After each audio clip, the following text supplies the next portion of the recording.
Hello mga ka-IT! Okay, so mga ka-IT, natapos na tayo sa fault tolerance. Okay, next topic naman natin is all about scalability. So, usapang IT networking, Cisco networking, computer networking. Ano ba yung word na scalability? Okay, what is a scalable network mga ka-IT? Okay, so sabi dito, a scalable network is designed to efficiently handle an increase in users' network demand. It's built to grow with your needs, adding new users and services seamlessly without slowing anyone down. Well, basically, Makati, ang gusto lang niyang sabihin dito, pag narinig niyo yung term na scalability, okay, nakakonect ka sa internet, pag may dumagdag na tatlong tao kumonek sa wifi mo at as is pa rin yung connection mo, hindi pa rin bumagal, scalable yung network mo. Ibig sabihin, may dumagdag man na mga services or may dumagdag man na mga bagong ko-connect sa network mo or sa wifi mo at hindi pa rin nagkakaroon ng aberya or hindi pa rin nagkakaroon ng issue sa connection mo, ibig sabihin nun, scalable yung network mo mga ka-IT. Okay. So, papakita natin yung example. Sabi ko nga kanina, sa home network, okay? Kasi for example, si Pinoy IT kayo nakakonect sa Wi-Fi, sa home Wi-Fi router niya kay Converge. Okay?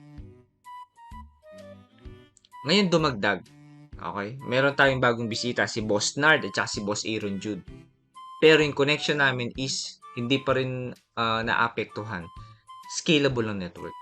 Ang network is scalable. Okay? So, ngayon dumagdag ulit. Okay? Si PC5, si PC4, tas may switch pa tayo. Dumagdag ulit sa connection natin kay Converge. Pero as is pa rin yung connection natin, hindi nagbabago yung performance, scalable yung network. Okay? Ang daming i-consider ng mga factors para maging scalable yung network natin. Okay? Ganon din sa enterprise network mga ka-IT. Let's say, parang sa previous example natin, meron tayong D1 and D2 na office. Okay? Tapos may kanya-kanyang switch, may PC0, PC1, PC2, PC3. Nakaka-connect sila sa internet na maayos. Okay? Ngayon, okay, biglang dumagdag. May bagong office. Okay? May bagong office at may mga bagong employee. Okay? Pag scalable ang design ng network, okay, hindi naapektuhan ang performance kahit may dumagdag connection.